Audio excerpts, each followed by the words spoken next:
anugerah saudara mampu memberikan berkat sama orang lain, diberikan Tuhan kepadamu. Dan Tuhanlah yang memampukan kami bolak-balik kemari. Itu suatu berkat, suatu anugerah, suatu karunia. Jangan silap itu.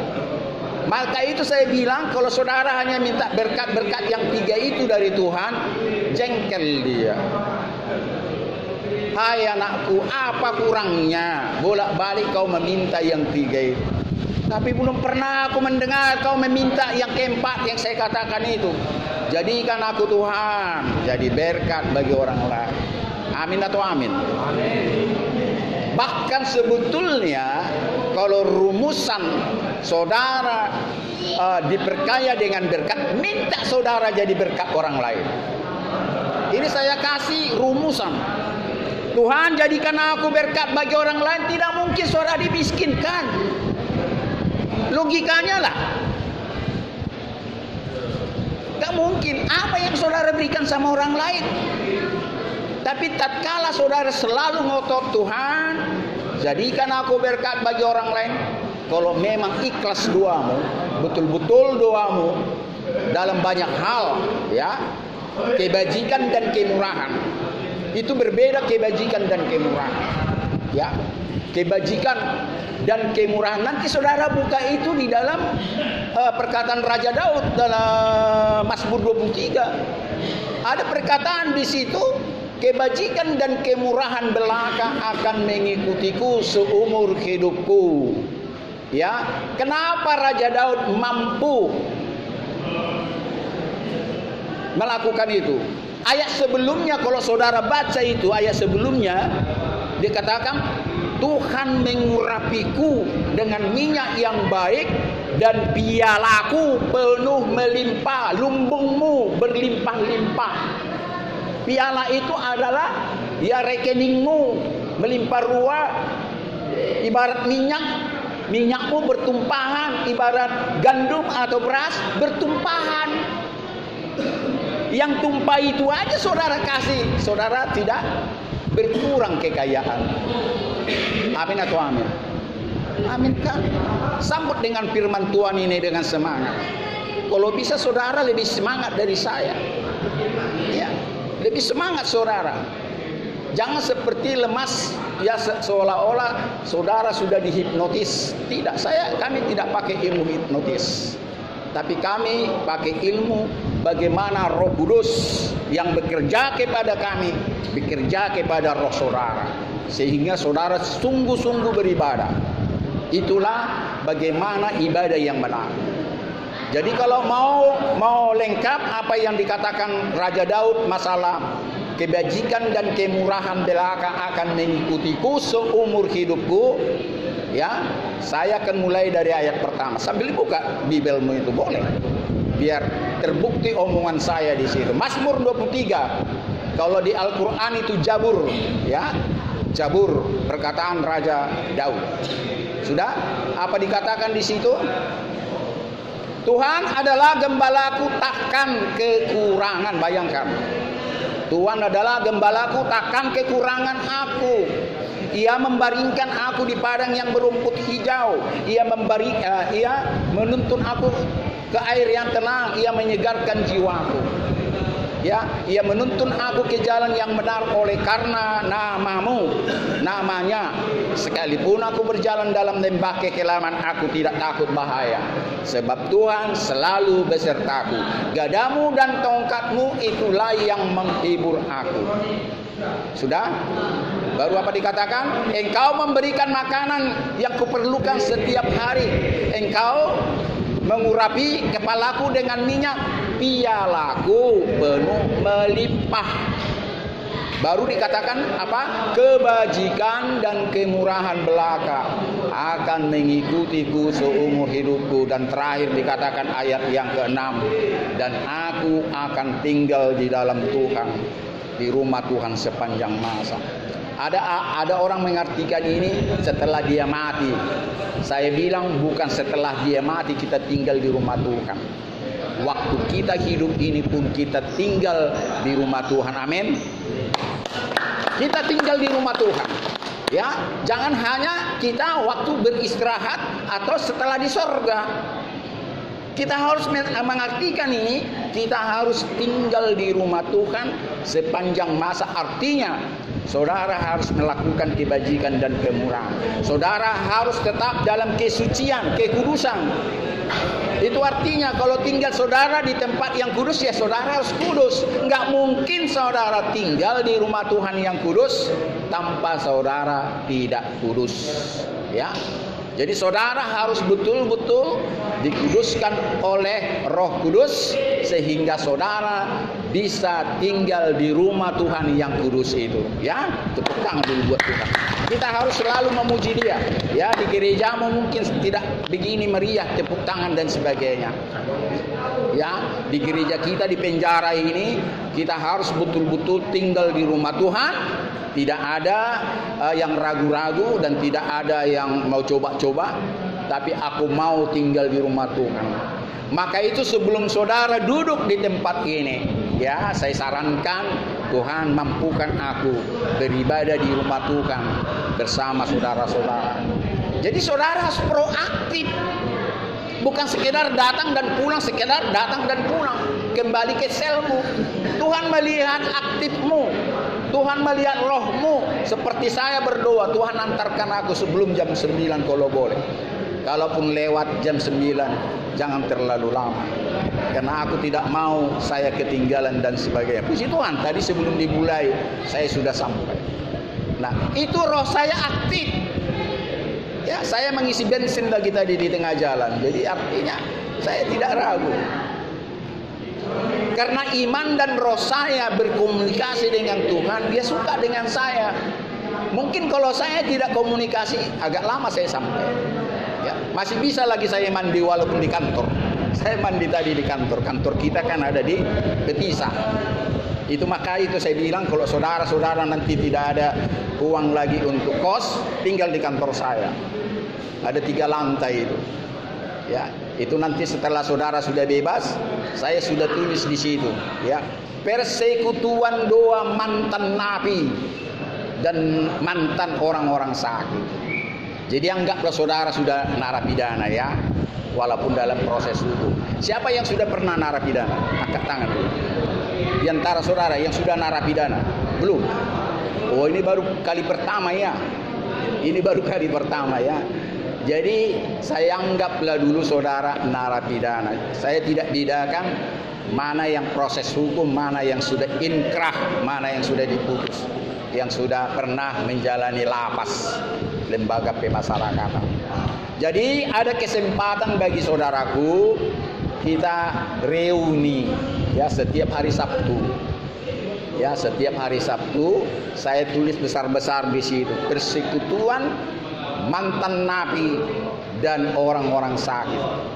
Kenapa saya bikin mantan napi dan orang-orang sakit bolak-balik? Pernah saya katakan, buka Matius 25 ayat 31 sampai 46. Di situ ada disebut orang-orang di rumah sakit dan orang-orang di penjara. Ya, saudara harus kunjungi. Makanya kami mengunjungi saudara di sini. Itu perkataan Yesus sendiri. Karena di rumah sakitlah dan di penjaralah orang tak berdaya dan yang paling hina, ya, karena tidak bebas. Di rumah sakit pun saudara terkurung. Siapa bisa melarikan diri dari rumah sakit?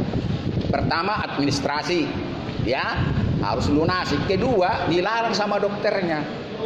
Tidak gampang saudara meninggalkan rumah sakit, kawan, apalagi penjara. Ya, jadi tidak sulit mengartikan kenapa Yesus mengatakan, ya, bagi orang yang masuk ke sorga karena kalian sudah mengunjungi aku di penjara dan kalian sudah membesuk aku di rumah sakit. Nanti saudara baca nanti karena waktu kita terbatas. Jangan lupa itu hanya ada di Matius 25. Tidak ada di Injil lain. Tidak ada di surat lain, tidak ada di Torah, tidak ada di Perjanjian Lama. Hanya ada di Matius 25 ayat 31 sampai 46. Jangan lupa itu. Dan ini kalau saudara ingat-ingat ayat ini, perikop ini, ya, bagaimana nanti orang ke sorga ibarat seorang gembala memisahkan kambing dan domba. Di sebelah kanannya dibikinlah domba-domba dan sebelah kirinya kambing-kambing. Dan saudara harus berharap sebagai domba, karena kepada domba-domba inilah dikatakan, terimalah kerajaan sorga yang sudah disiapkan kepadamu sejak dunia ini dijadikan. Karena engkau memberikan aku makan tatkala aku haus, dan engkau memberikan aku makan tatkala aku lapar. Engkau memberikan aku minum tatkala aku haus. Engkau memberikan tumpangan kepadaku tatkala aku menjadi orang asing, dan engkau memberikan aku baju tatkala aku telanjang. Engkau membesuk aku di rumah sakit tatkala aku sakit, dan engkau mengunjungi aku di penjara tatkala aku di penjara.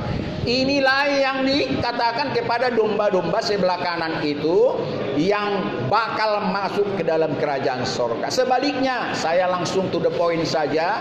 Sebaliknya, orang yang tidak kasih dia makan, orang yang tak kasih dia minum, orang yang tidak kasih tumpangan di rumahnya untuk tinggal, orang yang tidak membesuk di rumah sakit, dan orang yang tidak mengunjungi di penjara, inilah orang-orang yang enyahlah engkau, masuklah engkau kerajaan kerajaan neraka yang tidak pernah habis-habisnya.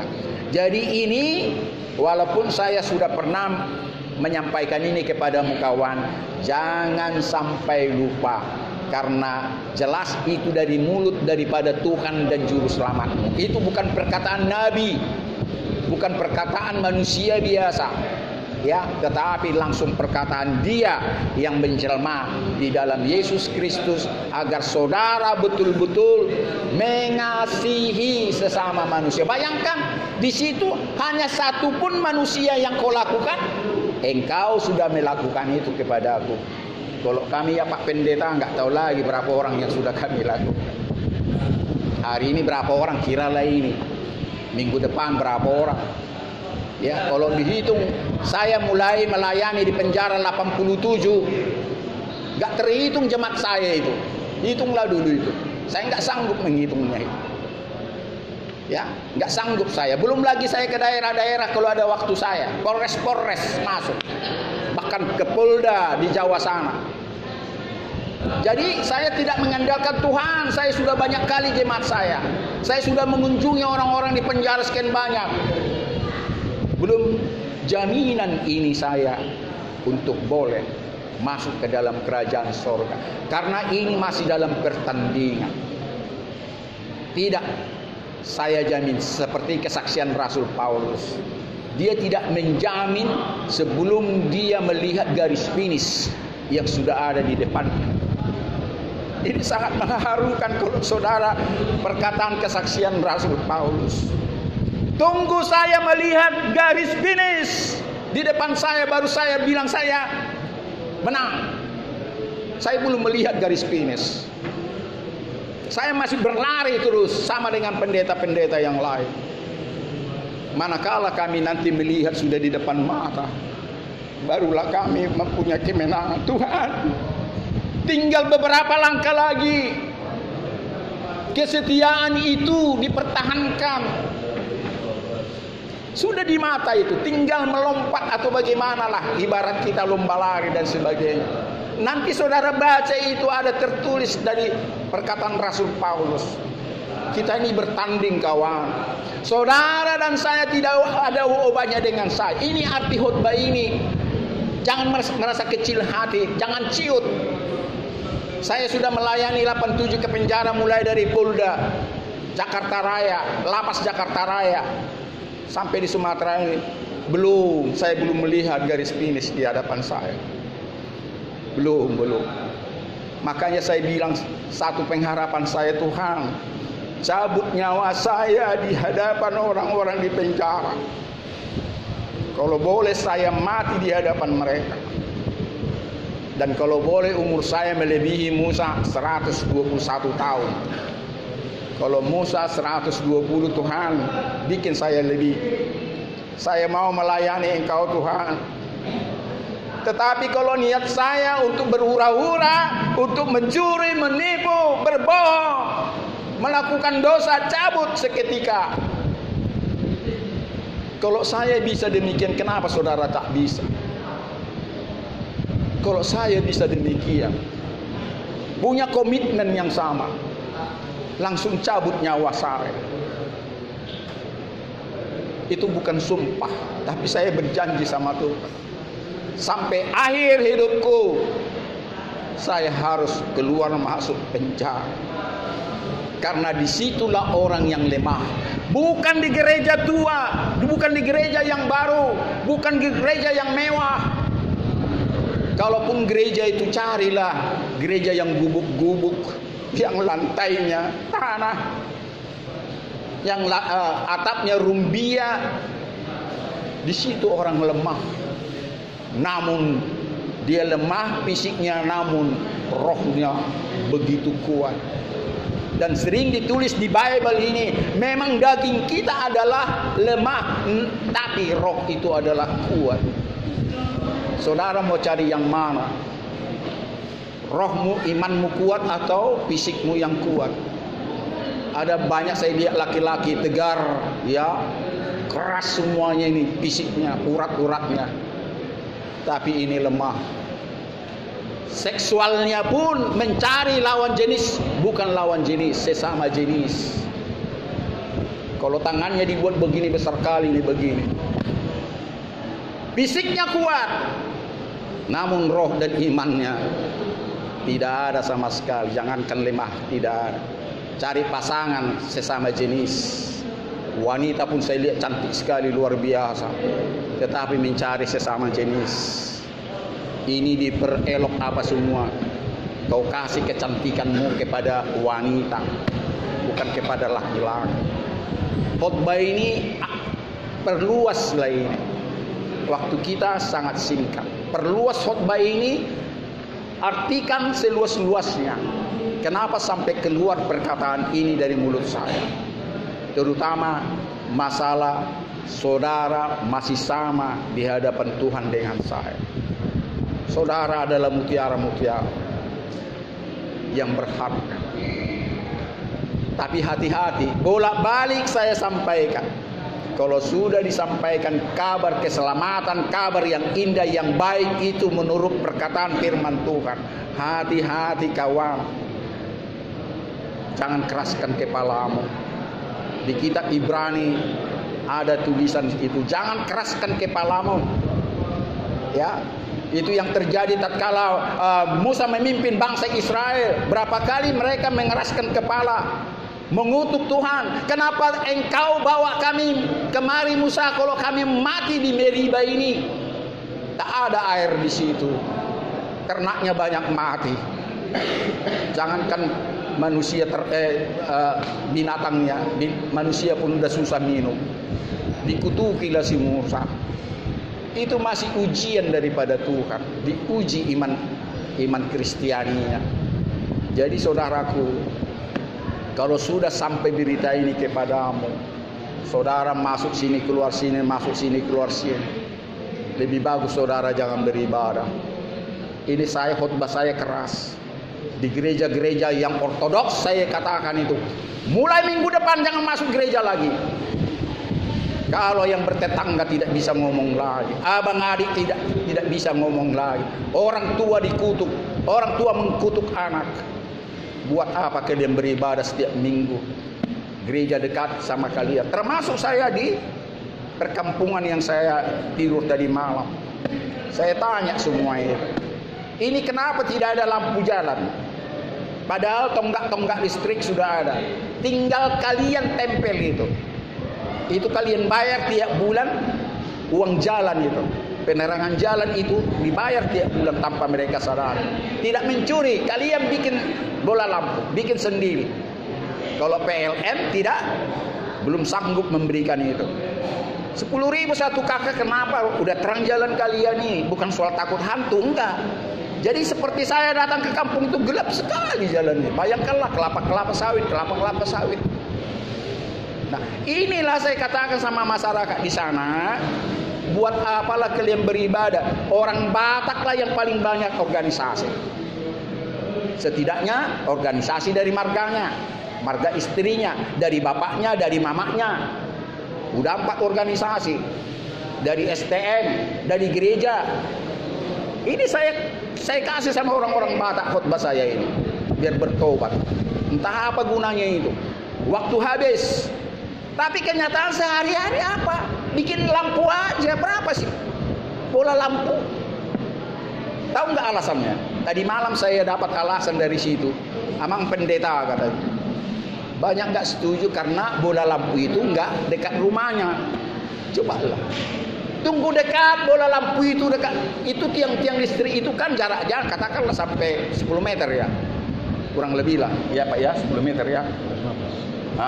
Kira-kira segitulah. Bola lampunya orang sana yang menikmati. Tapi kalau terang semua ini kan, bukan harus di depan rumahnya bola lampu itu. Nah kayak ginilah yang saya katakan, di mana kesehatian itu satu roh. Belum satu roh. Padahal organisasinya banyak kali. Ya, di atas 5 ikut itu. Itulah orang Batak saya lihat. Tapi kalau mencari ya kesatuan sulit kali. Jadi walaupun khotbah saya ini gaduh-gaduh ke sana kemari, ambillah temanya apa. Ya. Saya apa yang keluar di benak saya itu yang saya sampaikan. Terima kasihlah kepada Tuhan. Saya begitu menikmati perjalanan, masih agak gelap-gelap sedikit sampai di sini dengan tepat waktu. Justru dalam kondisi semacam inilah saya ulangi. Saya yakin semua ya sahabat-sahabat Tuhan, kalau saya nggak pakai hamba Tuhan, partner Tuhan dalam melayani orang. Luar biasa berkat itu kita dapat daripada banyak waktu saya. Nanti Tuhan bilang karena banyaknya waktu kau melayani, kan begitu. Termasuk saudara dan saya kalau memberi karena banyaknya uang kau. Coba nggak ada uang kau, nggak kau berikan gitu. Nah ini juga satu khotbah sama kita. Ingat wanita janda yang disarpat itu. Pernah saudara baca kan? Seorang janda dengan seorang gadisnya. Terjadi 7 tahun kemarau di Israel. Bayangkan, air pun tak ada, jangankan gandum. Tinggal makanan terakhir hari itu. Tepung terakhir, minyak terakhir untuk dia dan anak gadisnya. Datanglah Elia. Entah kenapa Tuhan mengutus dia ke janda sarpat itu. Padahal itu bukan komunitas orang Israel. Tidak. Bayangkan. Katakanlah tidak satu agama atau satu ibadah dengan Nabi Elia. Tapi karena dia percaya dan melihat kemuliaan di Nabi itu. Begitu dia datang ke rumah janda yang makan terakhir tepung dan minyak itu. Nanti saudara baca, terlalu lama kita buka-buka. Berikanlah aku makan. Sediakan aku makan, kata. Karena engkau anak Tuhan, di sini istilahnya hamba Tuhan. Aku tahu. Maka aku akan memberikan engkau makan sekalipun itu tepung yang terakhir dan minyak yang terakhir. Setelah ini sebetulnya anakku dan aku akan mati. Bayangkan, mereka tidak makan, malah dikasih sama Nabi ini. Saudara tahu apa yang terjadi? Apa yang terjadi setelah dikasih Nabi ini makan? Pernah baca di sini kisahnya? Terlalu lama kita buka. Setelah Nabi ini makan makanan terakhir dari janda yang disarpat dengan anak gadisnya ini, dilihatnya lah lumbungnya. Tepung itu bertumpahan, minyak itu bertumpahan. Dan dalam kisah ini ditulis tidak habis-habis. Jadi ini yang saya maksud kepadamu kawan khutbah ini, ambillah masalah waktu. Jangan bilang waktumu sedikit. Justru dalam keadaan sempitlah saudara beribadah. Waktumu kurang, disitulah Tuhan melihat. Kalau banyaknya waktumu, paling dibilang Kau memberikan sisa-sisa waktunya sama aku karena banyak waktu. Jadi jangan ada pernah alasan saudara beribadah kepada dia. Entah apapun kesibukan, termasuk uangmu. Mendermakan uangmu, jangan bilang waktu sedikit. Ya. Justru dalam kekurangan engkau memberikan kepada sesama orang, Tuhan melihat itu daripada engkau memberikan daripada sisa-sisa, bukan sisa-sisa, lebih daripada uangmu. Ya, belum lagi sedikit lagi yang terakhir saya berbicara tentang janda juga yang memberikan 2 keping apa itu. Baru Yesus mengatakan, siapa yang terbesar memberikan sumbangannya, durung-durungnya. Janda yang sedikit uang itu daripada orang kaya yang memberikan banyak. Jadi tariklah khotbah ini. Pertama saya ulangi, masalah waktu. Kasih waktu bagi Tuhan sekalipun waktumu singkat sedikit. Jangan ada alasanmu saya sibuk dan sebagainya. Termasuk kepada uang, ya, termasuk daripada tenagamu. Ya, aku sudah mulai tidak bisa berjalan dan apa semua. Ingat profesor yang saya bawa ini, umurnya sudah 83 tahun. Ya, saya kenal itu tahun 87 di Jumpanang. Bayangkan, saya bisa masih anak muda, saya 87 tahun sudah naik pesawat saya ke